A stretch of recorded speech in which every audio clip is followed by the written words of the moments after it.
Hey everyone, and welcome back to the channel.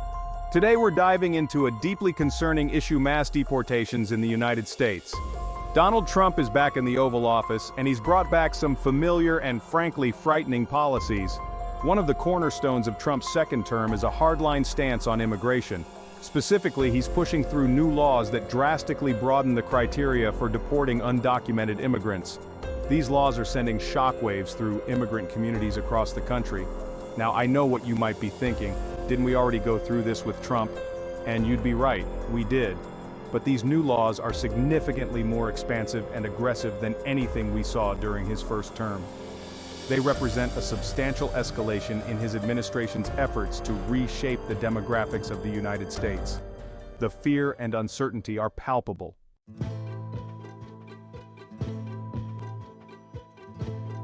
So, what exactly do these new laws entail? Under the previous administration, deportation was primarily focused on undocumented immigrants who had committed serious crimes. However, Trump's 2025 laws have dramatically expanded the definition of deportable offenses. Now, even minor infractions like traffic violations or overstaying a visa could land you on a plane back to your country of origin. Furthermore, the new laws have significantly increased the power and discretion of Immigration and Customs Enforcement, or ICE. ICE agents now have broader authority to conduct raids, detain individuals without warrants, and expedite deportation proceedings with minimal judicial oversight. This means that due process, the fundamental right to a fair trial, is effectively being stripped away from countless individuals. And if that wasn't enough, the Trump administration has also slashed funding for legal aid programs that assist immigrants facing deportation. This means that those who are most vulnerable, who may not speak English or understand their rights, are left with little to no resources to fight their case. They are essentially set up to fail.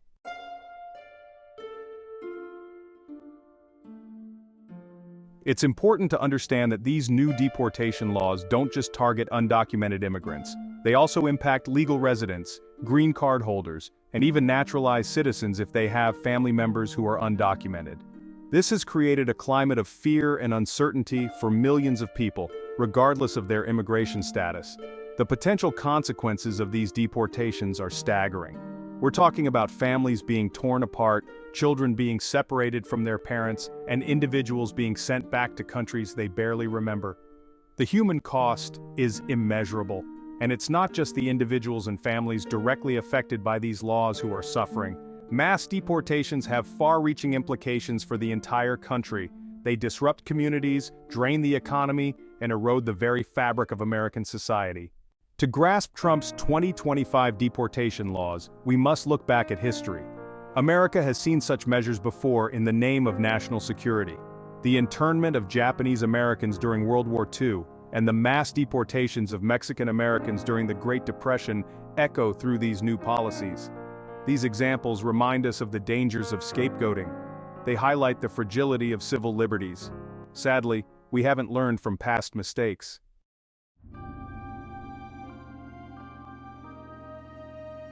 So why is Trump resurrecting these harsh immigration policies now? The answer, as with most things in politics, is complex and multifaceted. One factor is undoubtedly the upcoming midterm elections. Trump knows that his base of support is highly motivated by issues like immigration and border security. By taking a hardline stance on immigration, Trump is hoping to energize his base and drive voter turnout in his favor. He's betting that the fear and anger he's stoking among his supporters will outweigh any potential backlash from moderate voters who may be turned off by his divisive rhetoric. Of course, this strategy comes with risks.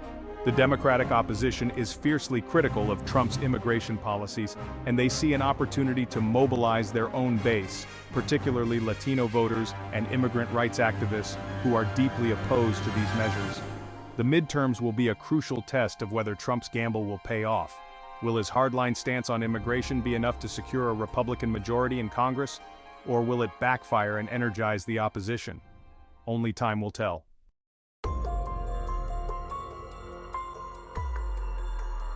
Beyond the immediate political calculations, there's another, perhaps more cynical reason behind Trump's renewed push for mass deportations: the economy.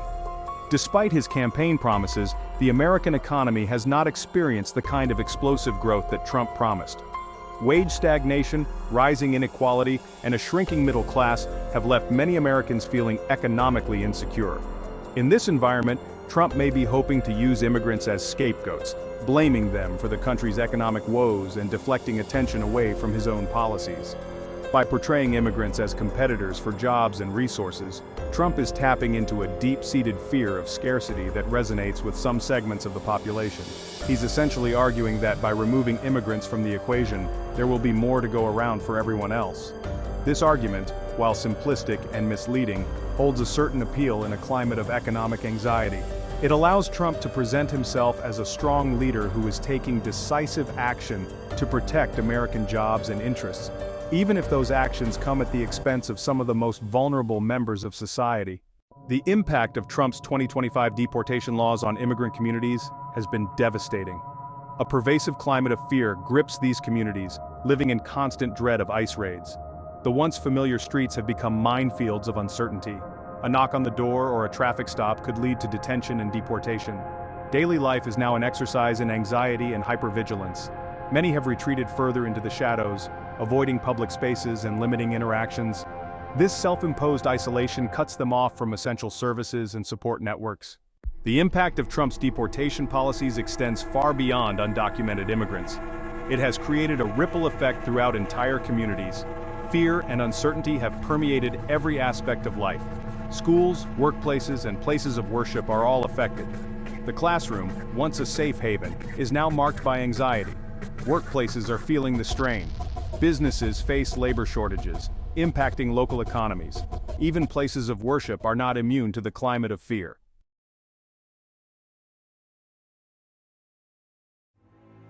The most heartbreaking consequence of Trump's deportation policies is the human cost.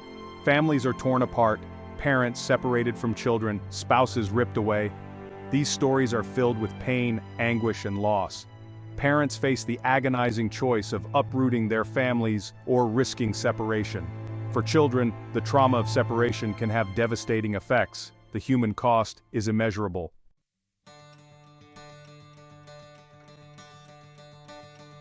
Despite the fear and uncertainty that grip immigrant communities, there is also a spirit of resistance and resilience. Individuals, families, and communities are coming together to support one another, fight for their rights, and resist the Trump administration's attempts to dismantle immigrant communities. Across the country, a network of organizations and activists are working tirelessly to provide legal assistance to immigrants facing deportation, to document human rights abuses, and to advocate for more humane immigration policies. They are organizing protests, holding rallies, and mobilizing communities to make their voices heard. Lawyers are challenging the legality of Trump's deportation orders in court, arguing that they violate due process and constitutional rights. Journalists and filmmakers are documenting the human stories behind the statistics, putting a human face on the devastating consequences of these policies. And everyday people, from teachers and students to faith leaders and business owners, are stepping up to show their support for immigrant communities. They are offering sanctuary, providing material assistance, and speaking out against injustice and discrimination. The fight against mass deportation is far from over. It will be a long and arduous battle, but it is a battle worth fighting. The future of countless individuals and families, and the very soul of the nation, hang in the balance. As news of Trump's deportation policies spread, the international community reacted with condemnation and concern. Leaders from numerous countries denounced the actions as inhumane and discriminatory. The UN condemned the deportations as a breach of human rights standards. Human rights organizations documented cases of deportations to dangerous situations. The international condemnation strained diplomatic relations with the US.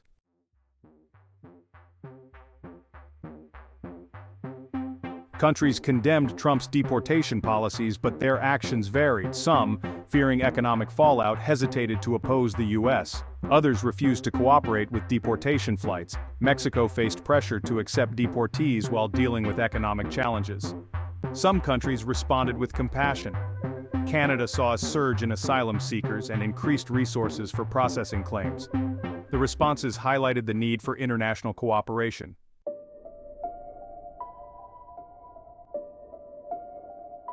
The mass deportations from the United States had a ripple effect across the globe, straining resources, exacerbating existing conflicts, and creating new challenges for countries ill-equipped to handle a sudden influx of deportees. Countries that were already struggling with poverty, political instability, or social unrest faced additional burdens as they attempted to absorb large numbers of deportees, many of whom arrived with limited resources and support networks. In some cases, the influx of deportees exacerbated existing tensions within receiving countries, particularly those with histories of ethnic or political conflict. The arrival of large numbers of deportees, often perceived as outsiders, could fuel resentment and social unrest, potentially destabilizing fragile political situations. The mass deportations also led to a shifting landscape of borders and migration routes. As some countries tightened their borders and increased restrictions on entry, desperate individuals and families sought alternative routes, often resorting to dangerous journeys through treacherous terrain or relying on smugglers, putting themselves at risk of exploitation and abuse. The ripple effects of Trump's deportation policies extended far beyond the borders of the United States, highlighting the interconnectedness of global migration patterns and the need for a more humane and coordinated international response to address the root causes of displacement and forced migration.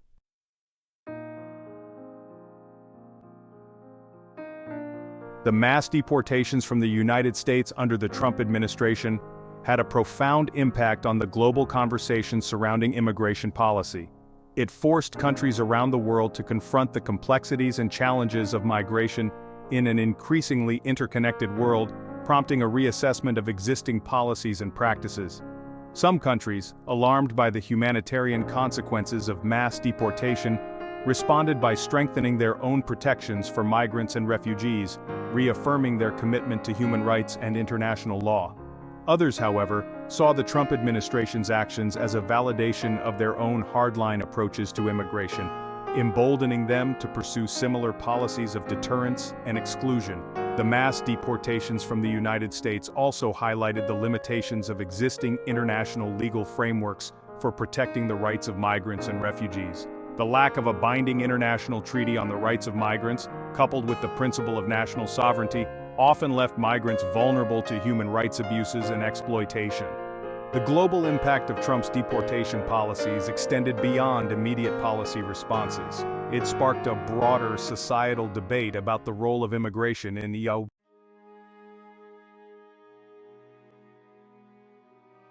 To understand Trump's mass deportation policy, let's examine the Philippines. The Philippines has a complex relationship with the U.S., marked by colonization, migration, and remittances. Trump's laws led to a sudden influx of deportees, overwhelming the Philippines. The system to handle returning Filipinos was overwhelmed. Thousands were sent back, forcing the government to provide basic necessities. Manila's resources were stretched to their breaking point. Temporary shelters became overcrowded, lacking sanitation and privacy. Many deportees were homeless and unemployed, living on the streets. The loss of remittances plunged families into financial hardship. The economic consequences of mass deportation extended far beyond individual families. The Philippines faced a significant decline in remittances, impacting the economy. Remittances were suddenly in short supply, sending shockwaves through the financial system. The Philippine peso weakened, making imports more expensive and fueling inflation. Local businesses faced declining sales and were forced to lay off workers. The economic instability fueled social and political unrest.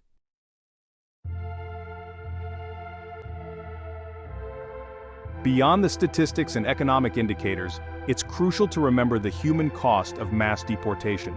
Behind every deportation order, there's a real person with hopes, dreams, and a life story inextricably intertwined with the country they were forced to leave behind.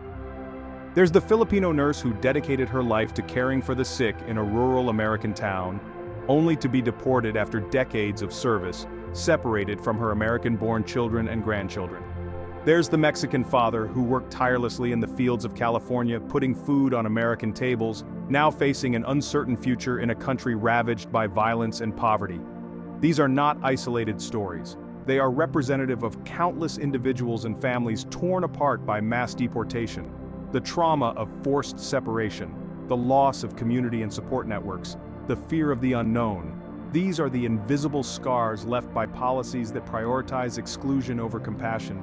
The mass deportation policies enacted by the Trump administration left an indelible mark on the lives of millions, both within the United States and beyond its borders. The human cost of these policies, measured in broken families, shattered dreams, and a profound sense of loss and displacement, will continue to reverberate for generations to come. The resurgence of mass deportations under the Trump administration wasn't just a political maneuver, it was a symptom of a deeper societal rift. It exposed the fault lines of a nation grappling with its identity and values. The decision to forcibly remove millions came at a steep price. Economic arguments against immigrants have been debunked. Immigrants contribute significantly to the U.S. economy. They fill essential roles in various sectors. They start businesses, create jobs, and pay taxes. The moral and social costs incurred are immense. The tearing apart of families, the separation of parents from children, left an indelible stain on the soul of America. The fear and uncertainty created a climate of anxiety and mistrust. The legacy of mass deportations will continue to haunt the United States. The scars of family separation, the trauma inflicted on children, the erosion of trust in institutions, these wounds will take generations to heal. The decision to scapegoat and demonize immigrants came at a cost far greater than any perceived benefit. The era of mass deportations stands as a stark reminder of the fragility of democracy and the importance of safeguarding human rights. But within the darkness, there are glimmers of hope. A movement for immigrant rights gained momentum, with citizens opening their homes and hearts. The fight for just and humane immigration policies is far from over. Immigration is a source of strength and vitality. It demands compassion, empathy, and the right to seek a better life. Comprehensive immigration reform is needed. The time for change is now.